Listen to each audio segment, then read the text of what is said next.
మనకు పలమనేరు పట్టణంలో తిరుపతి గంగమ్మ దేవస్థానం చాలా ప్రశస్తమైంది. అదేవిధంగా మనకు ఈశ్వరుని గుడి రెండు కూడా ఎండోమెంట్ పరిధిలో ఉన్నటువంటి టెంపుల్స్. ఆ రెండు టెంపుల్స్ కు కూడా కమిటీలు వేయమని చెప్పి ప్రభుత్వానికి మనము ప్రతిపాదనలు కూడా పంపించాం. కూటమి పార్టీలకు సంబంధించి అందరూ కూడా అటు జనసేన, భారతీయ జనతా పార్టీ, తెలుగుదేశం పార్టీ మూడు పార్టీలకు సంబంధించి ఈ నియోజకవర్గంలో వచ్చేటువంటి ఏవైనా దేవాలయాలకు సంబంధించి కానీ, మార్కెట్ కమిటీలకు కానీ నామినేటెడ్కి సంబంధించినటువంటి పదవులు ఏదైనా అంటే అదేవిధంగా మనకు సింగిల్ విండోస్ కానీ ఇటువంటివన్నీ కూడా నామినేటెడ్కి సంబంధించినవన్నీ కూడా త్వరలోనే కంప్లీట్ చేయాలనేటువంటి నిర్ణయం కూటమి ప్రభుత్వం నిర్ణయం తీసుకోవడం కూడా జరిగింది. కూటమి పార్టీకి సంబంధించినటువంటి అధ్యక్షులందరూ కూడా ఆ నిర్ణయం తీసుకోవడం జరిగింది. ఆ నిర్ణయంలో భాగంగానే త్వరితగతిన, ఎందుకంటే మనకు ఈ గంగమ్మ జాతర మనకు వచ్చే నెలలోనే గంగమ్మ జాతర మనకు స్టార్ట్ కాబోతోంది. ఇవన్నీ కూడా నోటిఫికేషన్ ఇచ్చి ఈ కార్యక్రమాలన్నీ చేసి రెగ్యులరైజ్ కావడానికి సమయం పట్టేటట్టుగా ఉంది. కాబట్టి ఇమీడియట్ గానే ఒక ఉత్సవ కమిటీని ఏర్పాటు చేసి ఆ ఉత్సవ కమిటీ ద్వారా ఈ యొక్క గంగమ్మ జాతరను నిర్విఘ్నంగా దిగ్విజయంగా కూడా చేయాలనేటువంటి ఆలోచనతో ఆ నిర్ణయం కూడా మూడు పార్టీలకు సంబంధించినటువంటి నాయకులందరూ కూడా కలిసి నిర్ణయం కూడా తీసుకోవడం జరిగిందని చెప్పి తెలియజేసుకుంటున్నా. దాంట్లో భాగంగానే తెలుగుదేశం పార్టీలో అటు కోటి కానీ అదేవిధంగా శ్రీధర్ కానీ ఇద్దరు కూడా ఈసారి ఖచ్చితంగా మేము గంగమ్మకు సేవ చేయాలా, మా ద్వారా జరగాలని చెప్పి వాళ్ళిద్దరూ నిర్ణయం తీసుకోవడం జరిగింది. ఇద్దరిని వేయలేం కాబట్టి ఇప్పుడు ఏదైతే ఈ కమిటీలో మనం వేసేటువంటి ఉత్సవ కమిటీలో శ్రీధర్ను అధ్యక్షుడిగా కమిటీని కూడా నిర్ణయం తీసుకోవడం జరిగింది. భవిష్యత్తులో తప్పనిసరిగా, ఎందుకంటే ఆది నుంచి కూడా పోటీ ఎప్పటి నుంచినో తెలుగుదేశం పార్టీకి వెన్నంటి ఉండేటువంటి వ్యక్తి, తెలుగుదేశం పార్టీని నమ్ముకున్నటువంటి వ్యక్తి. ఎన్నికల్లో కూడా తక్కువ గ్యాప్తో మన కౌన్సిలర్గా కూడా మనం పోగొట్టుకోవడం కూడా జరిగింది.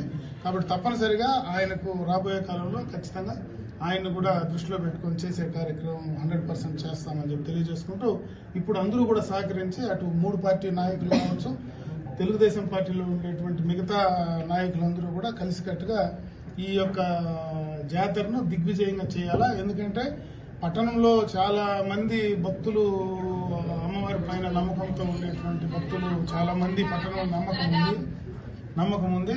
కాబట్టి దాన్ని మనం ఆ నమ్మకాన్ని పోగొట్టుకోకుండా వాళ్ళ నమ్మకాన్ని కాపాడే విధంగా నిజాయితీగా, పద్ధతిగా మనకి గతం నుంచి ఏవైతే పెద్దోళ్ళు ఇచ్చినటువంటి ఇవి ఉన్నాయో దానికి అనుగుణంగా చేయాలని చెప్పి ఆ పేరు నిలబెట్టి మంచి పేరు తీసుకురావాలని చెప్పి ఈరోజు ఏదైతే ఉత్సవ కమిటీకి సంబంధించినటువంటి అధ్యక్షులు, వాళ్ళకి సంబంధించినటువంటి సభ్యులందరినీ కూడా నేను కోరుకోవడం జరుగుతుంది. ఆ రకంగా చేయమని చెప్పి వాళ్ళందరినీ నేను మనస్ఫూర్తిగా కూడా కోరుకోవడం. ఆ గంగమ్మ ఆశీర్వాదం ఖచ్చితంగా చేసేటువంటి మీకు, మరి భక్తులకు అందరికీ కూడా ఆమె చల్లని దీవెన ఉండాలని, రేపు మంచి కార్యక్రమం దాని ద్వారా చేయాలని చెప్పి తెలియజేస్తున్నాను. ఈరోజు గౌరవనీయులు, పెద్దలు, పూజ్యులు, నాకు దైవ సమానులైన అమరన్న గారు నన్ను నమ్మి ఈ పదవి నాకు ఇవ్వడం నేను చాలా సంతోషంగా ఫీల్ అవుతున్నాను. అలాగే మా తెలుగుదేశం కుటుంబ సభ్యులకి, అలాగే కూటమి కుటుంబ సభ్యులకి అందరికీ నా యొక్క నమస్కారాలు. నా మీద పెట్టిన నమ్మకాన్ని నేను వమ్ము చేయకుండా అమరన్న గారికి మంచి పేరు వచ్చేట్లు నేను ప్రవర్తిస్తానని, అందరినీ కలుపుకొని పండుగ చేస్తాననేసి కోరుకుంటున్నాను.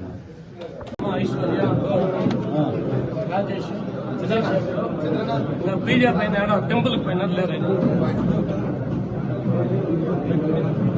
శ్యామల కలిపి